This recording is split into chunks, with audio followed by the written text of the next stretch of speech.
Ben, c'est sûr qu'il y a un petit temps de pause, entre guillemets, ou d'adaptation, d'apprivoisement de la vie avec bébé sur les premières semaines, premiers mois et demi, 2 mois, tu vois, où ben, c'est important aussi que la femme, à nouveau, prenne soin de son corps, elle, parce qu'elle a quand même traversé une grossesse, elle a traversé un accouchement, et elle a besoin déjà de revenir à son corps par elle-même. Je crois que c'est important, selon comment s'est vécu aussi l'accouchement, péridurale ou pas, césarienne ou pas, épisio ou pas, enfin, etc. Il y aura peut-être un peu plus de temps, en effet, avant de revenir reconnecter à sa sensualité, à son corps et à sa sexualité. Mais je crois que, quel que soit ce qui a été traversé à l'accouchement, je crois que c'est important que la femme reprenne lien par elle-même avec son corps, avec son sexe évidemment, puisque c'est par là que sera passé son bébé. Donc c'est comment elle peut déjà ramener de la présence, de la douceur, du toucher.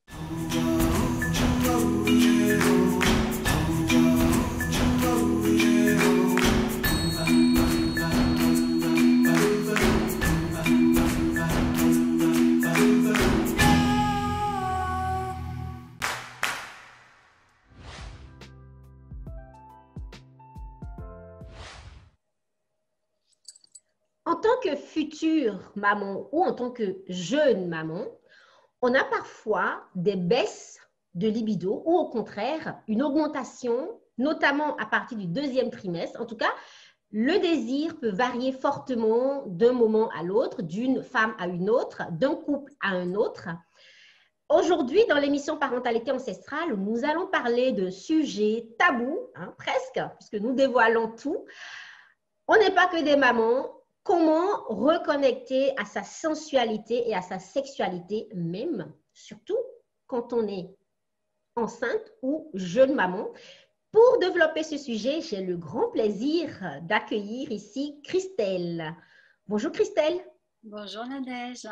Merci d'avoir accepté mon invitation. Merci de m'avoir invitée. Je suis ravie de te rejoindre ici. Avec plaisir. Est-ce que tu pourrais te présenter rapidement aux personnes qui regardent cette émission? Donc, qui es-tu, Christelle? Oui, bien sûr. Écoute, donc, je suis Christelle, comme tu viens de le dire. Je suis la maman de deux filles, petites non, mais une ado qui a 12 ans et demi et une plus jeune qui a 9 ans et demi. Et voilà, j'habite dans le sud de la France, à Narbonne exactement. Et puis, je suis une professionnelle de l'accompagnement de la maternité en prénatal et en postnatal également. Voilà. Merci. Donc, c'est parfait en fait pour développer ce sujet justement parce que j'ai envie d'aborder la maternité, la sensualité dans la maternité en pré et en postnatal. Donc, c'est parfait. Dans l'émission Parentalité ancestrale, nous avons 3 grands moments. Le premier moment qui est tant attendu, c'est vraiment le moment vérité. Il s'agit simplement de choisir entre 3 couleurs. Donc, la couleur noire qui représente l'expérience, la couleur verte qui représente le lien et la couleur or qui représente les valeurs. Quelle couleur choisis-tu parmi ces 3 couleurs? Or.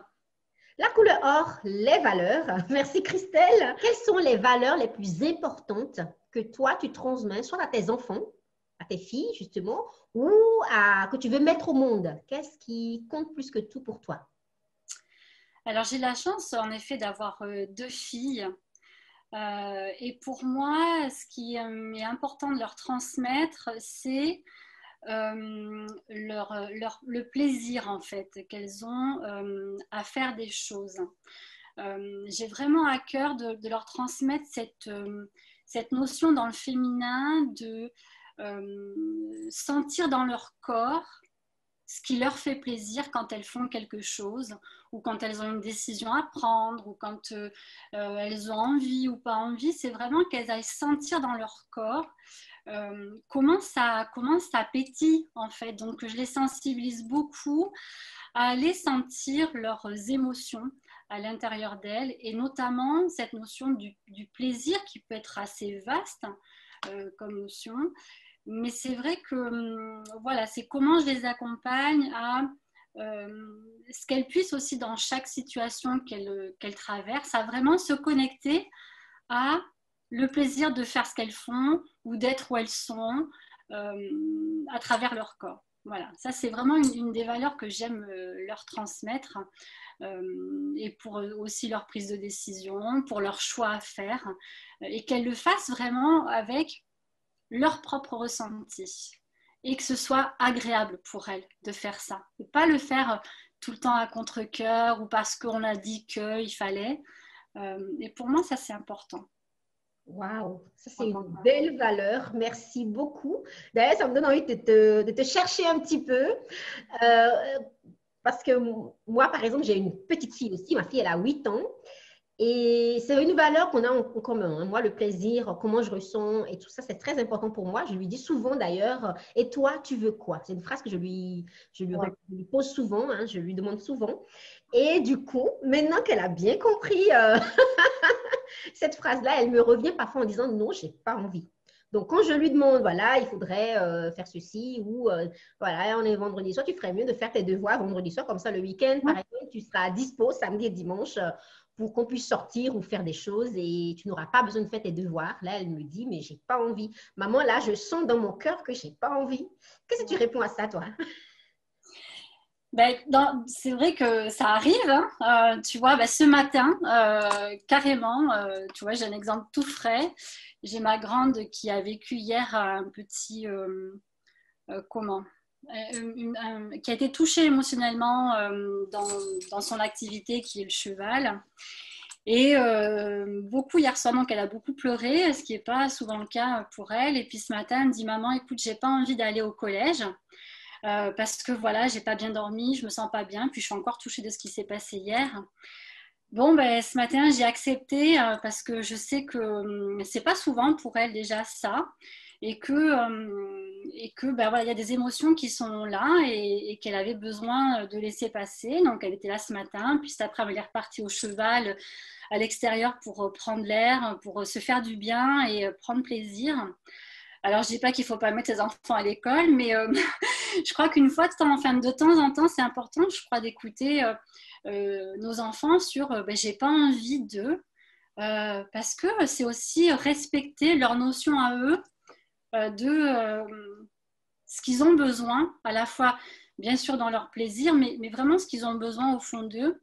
Et moi, ça me paraissait important là d'écouter son envie. Donc, il y a des fois, c'est pas toujours possible de l'écouter, mais on essaye, voilà, de parler, de trouver d'autres solutions, et puis de remettre une envie peut-être un petit chouille plus tard en fonction d'organisation. Mais c'est vrai que autant que possible, moi, j'aime bien essayer d'écouter leurs envies quand même. Merci beaucoup. Ben, on est vraiment dans la même démarche. Ouais. Tout à fait. Et puis, ça leur apprend, ce que tu dis est tellement vrai, ça leur apprend aussi à continuer à s'écouter. Parce Ouais. que beaucoup de femmes dépassent leurs limites parce qu'elles ne les connaissent pas. Et moi, ça me tient à cœur donc d'élever mon enfant, que l'enfant reste connecté à ses limites et à ses besoins, donc à dire, voilà, moi, non, je ne veux vraiment pas. Et que même quand on dépasse nos limites, même quand on fait des choses, on fait des choix qui ne sont pas notre choix de cœur, qu'on le sache, qu'on le conscientise, ça nous permet aussi de garder le recul et puis d'aller nous nourrir ailleurs après. Ouais, ouais, complètement. C'est important. Ouais. Merci pour ce partage. Avec plaisir. Donc, nous arrivons au troisième moment de cette émission qui est tant attendu, c'est la vision de l'invité. Et alors, je reviens au thème de ce jour qui est « On n'est pas que des mamans ». Et oui. Se reconnecter à sa sensualité et sa sexualité. Ma première question pour toi, Christelle, c'est pourquoi est-ce que ce sujet te tient à cœur? Alors, ce sujet me tient à cœur parce que je crois qu'on, dans notre société, la maternité est vraiment perçue comme un moment à contrôler, à mesurer, à doser, à suivre. Et moi, j'ai une autre vision en fait de ce moment-là de la vie. C'est en effet un moment où la femme devient mère, mais comme tu le disais, en fait, on n'est pas que des mamans et on est d'abord femme. Et ce moment de la maternité, je trouve que c'est vraiment un moment où ça peut vraiment basculer sur ne plus être femme ou s'oublier en tant que femme. Et je trouve que c'est un moment de la vie de la femme très intéressant pour, quelque part, avec un petit peu de provocation. C'est juste au moment où je deviens mère, où j'ai vraiment euh, tout intérêt, ou en tout cas où j'ai vraiment besoin de me reconnecter, ou en tout cas de rester connectée à l'être femme. Et je trouve ça un peu provoque, et moi j'aime bien le côté un peu provoque et un peu, je dirais borderline, tu vois, sur le côté que, ben oui, c'est justement là, à ce moment-là où tu deviens mère, que moi j'aime aller chercher l'être femme et le côté femme, encore un peu plus, tu vois. Merci pour ton partage. J'aime beaucoup ça. J'aime beaucoup le côté un peu provoque, justement, parce qu'effectivement, beaucoup de mères s'oublient et notre société, l'entourage, tout est fait pour s'oublier en tant que femme. Et d'ailleurs, ça me fait penser à ce fameux premier trimestre, hein, parce que très souvent, on nous dit, tu verras, au deuxième trimestre, quand tous les symptômes éventuels de début de grossesse s'apaisent, ta libido va pouvoir remonter. Et qu'est-ce que tu penses de tout ça? Donc, de l'influence des hormones sur la libido, en fait. Ouais. Alors, c'est vrai que pour certaines femmes, sur le premier trimestre, ça peut être selon la façon dont ça se vit, hein, les nausées, la fatigue, etc. Il peut y avoir une baisse de libido, d'autant plus qu'il y a une hormone, en effet, qui influe sur la libido et qui va l'amener un petit peu à descendre, mais ce n'est pas toutes les femmes comme ça, donc ce n'est pas systématique. Et en effet, pour celles qui ont eu cette baisse de libido sur le premier trimestre, sur le deuxième, en général, il y a un redéploiement de cette libido, voire un désir un petit peu plus, je dirais, instinctif, animal, tu vois, avec un désir très, très spontané chez la femme enceinte. Mais ce n'est pas systématique. C'est vrai que ça va dépendre. On voit qu'il y a des grandes lignes un petit peu comme ça, mais toutes les femmes ne traversent pas ces périodes comme ça. Et puis, je dirais qu'avec le démarrage de la grossesse, ça vient aussi tellement chambouler le corps, à la fois dans la physiologie, que dans l'émotionnel, que dans un petit peu ben, voilà, le mental aussi, comment on va commencer à s'organiser, qu'est-ce qui va se passer après, etc. Que ce début de grossesse, c'est un peu comme un portail ouvert, là, tout d'un coup, sur aussi tout ce qui aura peut-être pas été pacifié en termes de mémoire émotionnelle avant, tu vois. C'est comment est-ce que cette femme va rentrer dans cet état de grossesse avec quelle histoire derrière, quel vécu, euh, quelle blessure, hein, quel traumatisme. Et puis, ben voilà, cet état de grossesse va commencer un petit peu je dirais, ouvrir le portail sur un petit peu tout ça. Donc, ça peut flotter un petit peu hein, sur le démarrage. Mais voilà, toutes les femmes ne le vivent pas comme ça. Personnellement, moi, j'ai vécu 2 grossesses où j'avais une libido toujours très, très présente, qu'on soit au premier, deuxième ou troisième trimestre. Mais ça, voilà, ça va dépendre de chaque femme, même s'il y a des généralités qu'on voit assez fréquemment. Tout à fait. Et comment est-ce qu'une femme, justement, qui est dans ce fameux premier trimestre, on va imaginer qu'elle n'est pas très en forme, qu'elle a des nausées, une baisse de temps, une baisse d'énergie et tout ça, elles se sont échevelées, en tout cas pas en forme. Comment est-ce qu'elle peut rester connectée à sa sensualité? Qu'est-ce que tu lui dirais? Mais moi, je crois que, et ça va valoir, je crois, pour tout le long de la grossesse, c'est vraiment de rester en lien avec son corps. Qu'est-ce qu'elle vit dans son corps? Qu'est-ce qu'elle ressent? Est-ce qu'elle peut être à l'écoute de ses besoins? Ça va dépendre évidemment de son rythme, hein, travail, maison, enfin, tout son rythme, que ce soit professionnel ou personnel. Mais c'est comment est-ce qu'elle peut rester en lien avec ce qui lui fait plaisir aussi. Alors c'est sûr hein, qu'une femme qui va traverser des nausées, qui n'a pas envie de manger, qui est fatiguée, bon, ben, c'est aussi se mettre à l'écoute de ça. C'est finalement qu'est-ce que j'ai envie, avec quoi j'ai envie de me nourrir, même si c'est pas du tout les mêmes choses que d'habitude, mais au moins aller chercher ce petit ingrédient ou cette saveur qui va faire plaisir et qui va faire du bien. Et aussi dans ce qu'elle vit dans le corps, est-ce qu'elle a besoin de faire la sieste X temps par jour, enfin, pour moi, ça me semble vraiment essentiel qu'elle soit en lien avec son corps et pas d'aller hors limite, quoi, ne pas forcer parce que elle va déjà mettre son corps en stress en fait en forçant. Donc c'est vrai que c'est jamais évident parce qu'il y a une activité professionnelle ou quoi. Mais voilà, je pense que ça me semble essentiel d'écouter en fait une nouvelle fois ce que le corps y raconte. Parce que le corps, il raconte des choses, en fait, hein, même dans des nausées, même si c'est fréquent au démarrage, ça vient quand même dire quelque chose de cette situation-là, de la grossesse, qui est en train de se mettre en place et qui chamboule beaucoup à l'intérieur. Tout à fait. Et en fait, j'aime bien ça parce que pour moi, c'est ça la définition de la sensualité, justement, c'est ça. C'est le rester en lien avec mes ressentis physiques, corporels, émotionnels et même énergétiques. Comment est-ce que je me sens? J'écoute ça et j'écoute le message de ça, en fait. C'est ça la sensualité. Parce que parfois, quand on Oui. dit sensualité, tout de suite, on s'imagine plein de choses. Oui, parce que pour moi, tu vois, la sensualité, c'est vrai que c'est un mot que moi j'aime beaucoup déjà dans sa sonorité, puis tout ce que ça enveloppe. Et puis c'est vrai que c'est pas la sensualité peut avoir une connotation, tu vois, soit très sexuelle.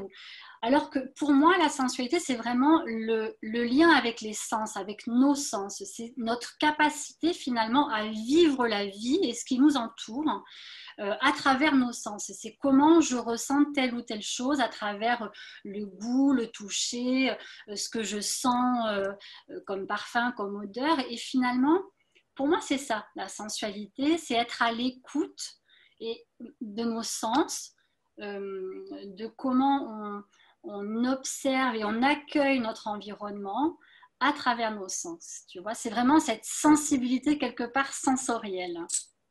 Absolument. Bon, on a ça en commun, c'est très bien. Et ben voilà, donc on va parler un petit peu du couple parce que souvent aussi, justement, dans le début de grossesse, en tout cas dans la grossesse, hein, quand une femme elle est enceinte, elle est habitée par elle porte une petite vie et parfois trouver la place avec Monsieur Chéri, comme je l'aime bien l'appeler maintenant, parce que bon, parfois c'est des partenaires, conjoints, maris, enfin, on ne sait plus. Comment est-ce que Monsieur Chéri, là, il trouve le futur papa, tiens, dans ce cas-ci, comment lui accorder de la place dans cet espace-là? Comment est-ce qu'une femme, je ne sais pas si tu as envie de faire un partage par rapport à la vie à trois, donc papa, enfin futur parent et ce bébé dans le corps. Comment est-ce qu'une femme peut faire pour laisser de la place? Parce que parfois, justement, je reviens à une question plus précise pour toi, excuse-moi. Quand une vie nous habite, certaines femmes, quand elles portent la vie, elles ressentent une sorte de rejet de leur partenaire, comme si c'est trop, quoi. Ouais. Oui, c'est vraiment ce que tu viens de dire sur cette femme qui est habitée par la vie. Pour moi, c'est quelque chose de très important, justement. C'est qu'il y a vraiment quelque chose en elle qui pulse, tu vois, cette vie. Donc, c'est ce qui, pour moi, amène que la femme peut se sentir, si elle sait le reconnaître, dans cette abondance, finalement, dans ce plaisir-là, dans ce grand oui à la vie, tu vois.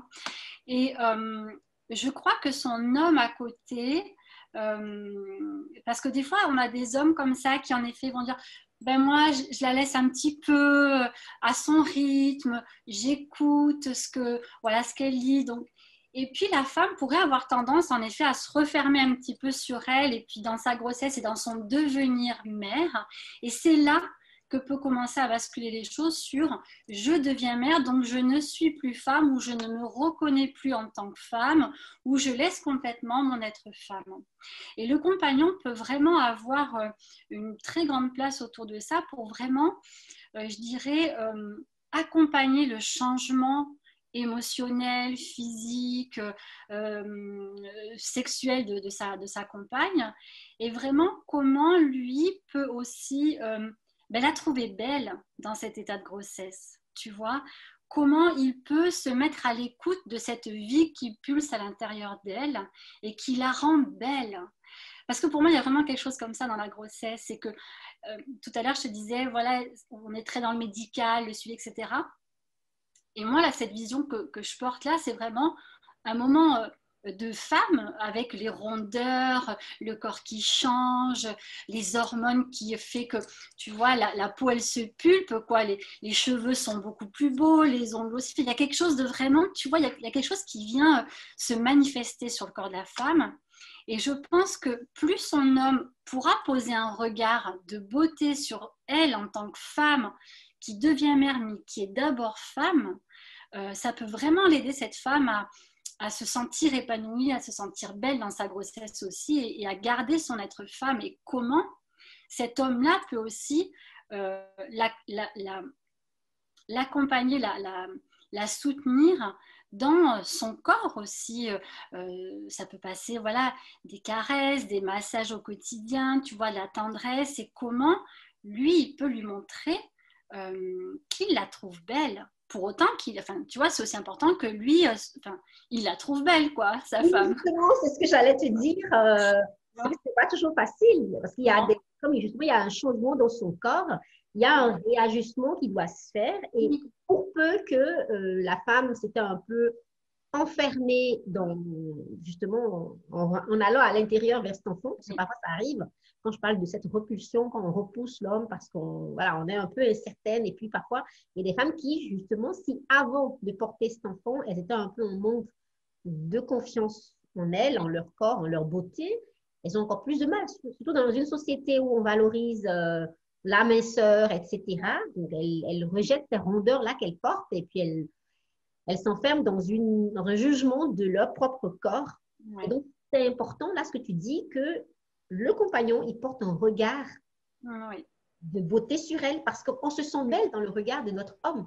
Et si lui, il ne fait pas cette démarche-là, c'est un peu compliqué. Ouais. Donc, Complètement. oui. Complètement. Puis je crois vraiment que l'homme, il aura aussi cette possibilité tu vois, cette femme qui pourra avoir tendance à rentrer vers l'intérieur, ce qui est important et ce qui va être important aussi dans un certain équilibre pendant sa grossesse. Mais lui, il peut justement harmoniser et rééquilibrer en la ramenant un petit peu plus sur l'extérieur vers lui. Tu vois, comment est-ce que lui peut vraiment avoir une présence sur cette femme qui peut aussi s'épanouir vers l'extérieur et pas uniquement dans l'intérieur, tu vois. Et ça, c'est vraiment, je trouve très chouette à faire, comment un homme peut valoriser ça aussi.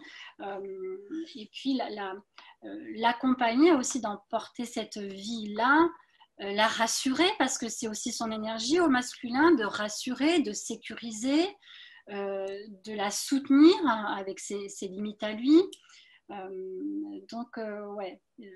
Il y a de quoi faire quand Il y a même. de quoi faire, tout à fait. Et là, tout à l'heure, tu parlais donc de toucher, de massage.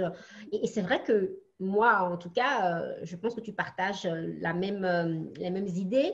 Comment est-ce que concrètement, donc cet homme, il peut soutenir sa compagne qui porte la vie? Ça va être donc par le toucher, par le regard, par la valorisation. Est-ce que tu as d'autres propositions pour ces couples qui attendent un enfant, par exemple? Mais je dirais aussi, c'est peut-être, tu vois, l'accompagner dans ses désirs à elle. Euh, Tu vois, je pense par exemple à des couples qui font de l'autonomie ou qui font du yoga prénatal ou des choses comme ça. C'est comment lui peut être aussi en présence avec ces activités-là que cette femme aurait envie de partager, parce que c'est déjà, ça va permettre que cette bulle se construise vraiment à trois tout au long de la grossesse et que l'homme ne soit pas complètement dissocié de cette grossesse. Tu vois, c'est comment est-ce que cet homme-là peut vraiment prendre part à cette grossesse. Et puis, évidemment, dans les désirs, il y a aussi tous ces désirs autour de la sexualité. En fonction de cette femme, comment est-ce qu'elle va être dans sa libido, dans son désir. Ben, si c'est une femme qui aurait tendance se refermer, tu vois, avoir une baisse de libido, lui aussi peut essayer de trouver le chemin quelque part. Qu'est-ce qui va lui faire plaisir à elle? Qu'est-ce que j'ai à changer moi en tant qu'homme pour pouvoir éveiller son désir, pour pouvoir éveiller sa libido aussi. Et je crois que la grossesse, c'est vraiment un moment où la sexualité, de manière générale, dans le couple, peut complètement se transformer, tu vois. Absolument. Moi, je suis persuadée de ça aussi, Ouais. de profiter de ce moment particulier pour réinventer, parce que souvent, on ne va quand même pas se mentir, dans beaucoup de couples, la façon de faire l'amour ensemble, elle devient un petit peu attendue, connue, comment on va dire, je ne trouve pas le bon mot, mais en tout cas, ça devient routinier presque. Hein? Oui, Donc, on a l'habitude de faire l'amour d'une certaine façon, oui, oui. parfois un certain enchaînement, etc. Et le fait justement que le ventre, le corps de la femme, elle change, Oui. ça amène automatiquement à se réajuster, à inventer des choses, à trouver d'autres façons d'être ensemble et d'autres façons de faire l'amour, etc. Donc, c'est vraiment une opportunité pour moi d'être Complètement. heureux.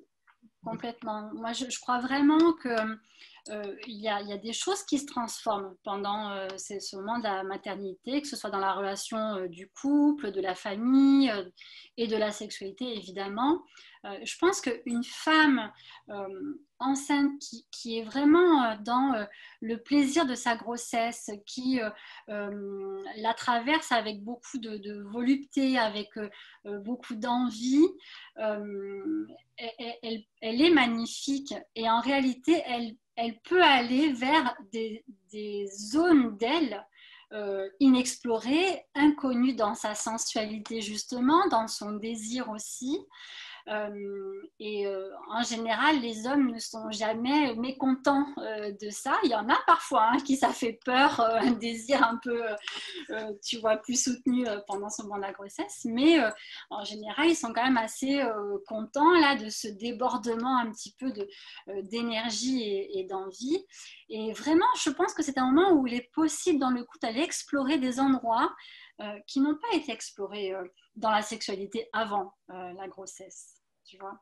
Absolument, tout à fait vrai. Et donc, alors, bébé est né, on va dire ça, parce qu'on on a exploré un petit peu avec la grossesse. Et puis, comment est-ce qu'on peut faire? D'ailleurs, j'ai beaucoup de joie de te partager de ça, toi, puisque j'ai toujours été intéressée par cette idée, donc dans la sagesse ancestrale. Moi, je suis passionnée de sagesse ancestrale. Une des recommandations en fin de grossesse, c'est vraiment aux femmes de faire l'amour le maximum possible pour pouvoir déclencher Oui, voilà, le moment oui, de oui, la au niveau des hormones, c'est important, oui, oui, tout tout à à fait. fait. Et alors, moi, j'entends beaucoup de femmes dans nos contrées ici, en Occident, ont vraiment du mal avec ça. Et alors, quel est ton avis à toi sur ça? Comment est-ce qu'on fait pour faire l'amour les derniers temps de la venue de bébé? Oui, alors c'est vrai qu'il voilà, il peut y avoir plusieurs petits freins, notamment chez l'homme, la peur voilà, que le bébé prenne place, de toucher, bon, etc. Donc évidemment, toutes des croyances, tu vois, là, qui sont un petit peu dans les esprits et qui sont évidemment pas fondées. Évidemment que la femme qui arrive en fin de grossesse, ben, elle est moins mobile, elle aura moins de posture possible, mais il y a toujours moyen de s'accorder, je crois, dans l'amour. Le mélange est toujours possible, quelle que soit la posture. Justement, c'est souvent on dit dans le médical à la fin de la grossesse, bah, allez marcher, faites ceci, faites de l'activité pour faire descendre bébé. Mais moi, je ne crois pas du tout à ça. C'est-à-dire que quand le bébé, déjà, il va être prêt pour naître, il sera prêt, c'est lui qui va donner le signal.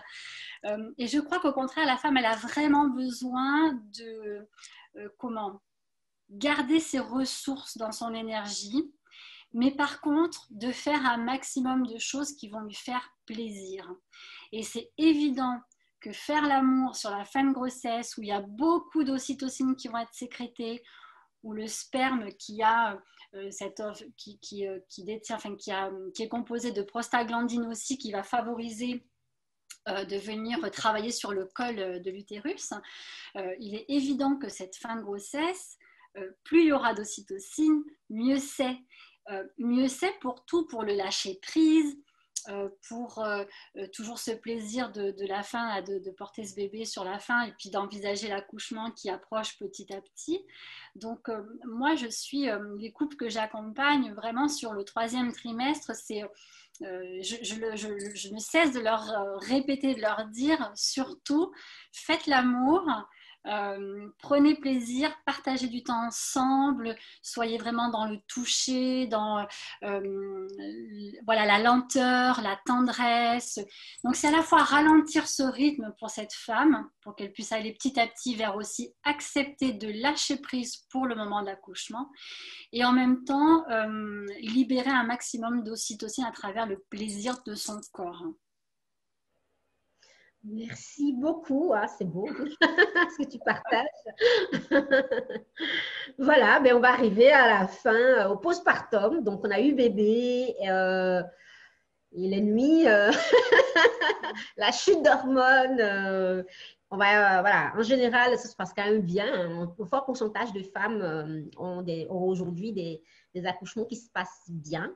Comment est-ce qu'on peut rester connecté à sa sensualité et à sa sexualité aussi en tant que jeune maman, hein, avec un tout petit nourrisson? Comment est-ce qu'on peut faire? Ouais. Mais c'est sûr qu'il y a un petit temps de pause, entre guillemets, ou d'adaptation, d'apprivoisement de la vie avec bébé sur les premières semaines, premiers mois et demi, 2 mois, tu vois, où c'est important aussi que la femme, à nouveau, prenne soin de son corps, elle, parce qu'elle a quand même traversé une grossesse, elle a traversé un accouchement, et elle a besoin déjà de revenir à son corps par elle-même. Je crois que c'est important, selon comment s'est vécu aussi l'accouchement, péridurale ou pas, césarienne ou pas, épisio ou pas, enfin, etc. Il y aura peut-être un peu plus de temps, en effet, avant de revenir reconnecter à sa sensualité, à son corps et à sa sexualité. Mais je crois que, quel que soit ce qui a été traversé à l'accouchement, je crois que c'est important que la femme reprenne lien par elle-même avec son corps, avec son sexe évidemment, puisque c'est par là que sera passé son bébé. Donc c'est comment elle peut déjà ramener de la présence, de la douceur, du toucher. Observer aussi le changement, peut-être que sa vulve, tu vois, a pu être du fait qu'il y ait une épisio ou pas pendant l'accouchement. Mais je crois que l'un des premiers pas pour moi, c'est que cette femme reprenne lien avec son corps, elle, tu vois, dans son soin, dans son toucher. Parce que ça me semble toujours difficile de réaccepter la venue de l'autre et du compagnon, en l'occurrence, vers le corps, si moi, en tant que femme, je ne me suis pas déjà réobservée, que je ne reprends pas lien avec ce corps qui a changé, que je ne retrouve pas mes contours. Donc, voilà, moi c'est l'une des premières étapes, je pense, à venir par elle-même déjà reprendre le lien avec son propre corps, parce que plus elle va réaccepter aussi son corps qui a changé, plus elle va se réouvrir à ses sensations, à sa sensualité, à sa beauté à elle, avec ce nouveau corps qui de toute façon aura changé avec cette maternité. Elle ne le retrouvera pas, ce corps d'avant. Il vient de vivre quelque chose pour certaines d'initiatique, de transcendant, voire d'orgasmique, ou un accouchement peut-être un petit peu plus douloureux. Donc il y a vraiment besoin d'apporter un petit peu de temps et de la présence de cette femme avec son propre corps. Ah, ces mots me font voyager. C'est un vrai voyage pour moi, tu vois, la grossesse, la maternité. Ouais. Ça se ressent vraiment. D'ailleurs, c'est très bien puisque tu dis ça. Donc, redis-nous un petit peu ce que tu fais. Comment est-ce qu'on peut travailler avec toi? Parce qu'il y a peut-être des gens qui nous regardent, qui disent waouh, j'adore l'énergie de Christelle. Comment est-ce qu'on peut te contacter et travailler avec toi? Alors, tu vois, moi, j'accompagne les couples qui ont une certaine sensibilité déjà autour de la maternité. Je les accompagne tout au long de la grossesse jusqu'en postpartum immédiat. Je les accompagne vraiment à voyager, en fait. Pour moi, c'est vraiment ça. Hein. D'ailleurs, c'est comme ça que j'ai nommé mon site internet ou mes pages Facebook. C'est vraiment un voyage en terre de naissance pour moi. Donc, je les accompagne vraiment sur plusieurs dimensions, à la fois la physiologie de la grossesse, la vie in utero, la conscience en fait de ce qui se passe au niveau émotionnel et au niveau sexuel évidemment. Donc, je les accompagne vraiment sur ces deux dimensions-là. Donc bon, je travaille avec un outil qui est la prise du pouls, mais voilà, ça c'est, je n'entre pas dans les détails. Et j'accompagne les femmes à apporter de la poésie et de la beauté sur leur grossesse. Tu vois, pour moi, ça c'est ce qui n'empêche pas qu'il puisse y avoir des choses difficiles qui se vivent, on est d'accord, mais justement, dans ce même temps de pacifier l'émotionnel ou les problématiques physiques et d'aller prendre soin de tout ça, on va en même temps aussi apporter cette sensualité, voilà, ce plaisir, cette beauté, cette poésie. Moi, c'est vraiment quelque chose que j'aime beaucoup apporter sur ce moment-là. Donc évidemment, voilà, j'ai un site internet, si tu as envie, tu peux rajouter, voilà, qui s'appelle naissance.com, que j'écris NaitSENS, parce que pour moi, dans ça, c'est vraiment mettre du sens aussi sur ce qui se vit. L'idée, c'est pas que tout soit rose et tout soit beau, mais c'est d'apporter du sens sur ce qui se vit pendant la grossesse, pendant la naissance et en postpartum, évidemment. C'est magnifique.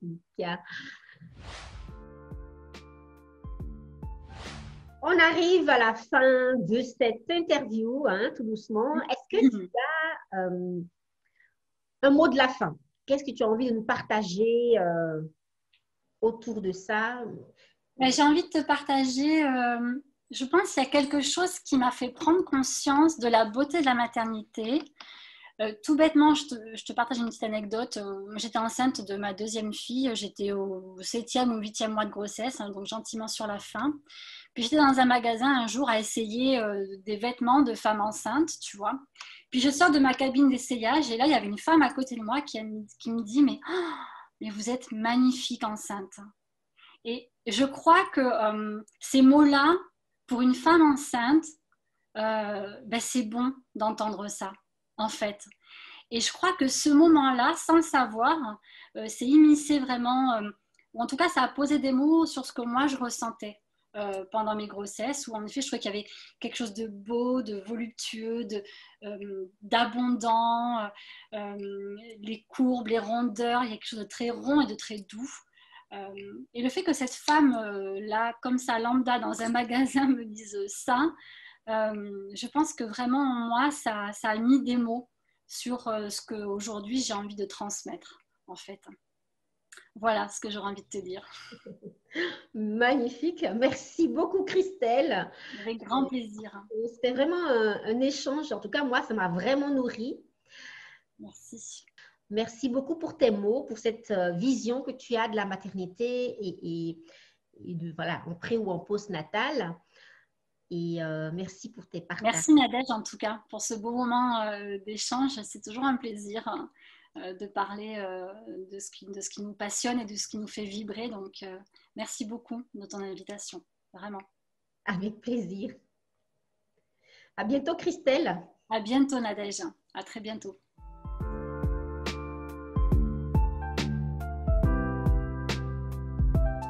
Si tu as aimé cette vidéo, n'hésite pas à liker, commenter, partager, abonne-toi, active la cloche de notification et si tu as envie de passer de maman réactive qui n'est pas satisfaite de sa vie de femme et de maman actuellement à maman souveraine, celle qui prend soin, une maman consciente, présente, bienveillante, dans la barre de description de cette vidéo, découvre la pause sacrée de maman. Ça pourrait bien changer ta vie.